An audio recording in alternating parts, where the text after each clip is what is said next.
2 గంటల సేపు ఈ రాష్ట్ర ప్రజల యొక్క సమయాన్ని వృధా చేసినటువంటి పరిస్థితి. ఎందుకంటే అతనికి నాకు అనుమానం, నిజాలు చెబితే తల 1000 చెక్కలు అవుతుందని చెప్పేసి శాపం ఉందేమో. ఎప్పుడు కూడా అబద్ధాలు చెబుతూనే అతని యొక్క జీవనం సాగింది.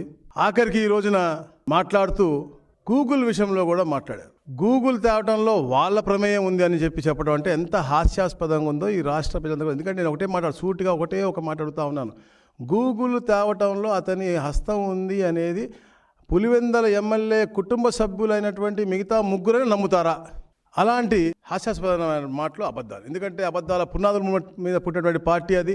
ఈరోజు శవాల మీద అలాగే అబద్ధాల పునాదుల మీద దిగజారు రాజకీయాలు చేస్తూ ఉన్నారు. మనం చూసాం, తెలుగుదేశం పార్టీ ఈ రాష్ట్ర విభజన చేసిన తర్వాత రాష్ట్రాన్ని అభివృద్ధి చేయాలి, ఈ రాష్ట్రంలో అగ్రస్థానం తీసుకెళ్ళని తపన పడే రోజుల్లో 14-19లో మనం చూసాం.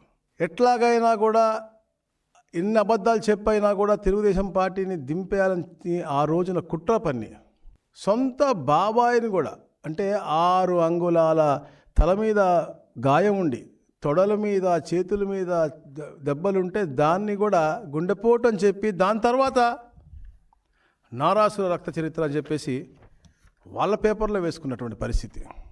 సిబిఐకి ఇవ్వాలి అన్నారు. 2019లో వాళ్ళు వచ్చిన తర్వాత సిబిఐ గురించి ఊసేయలేదు, సిబిఐ గురించి మాట్లాడలేదు.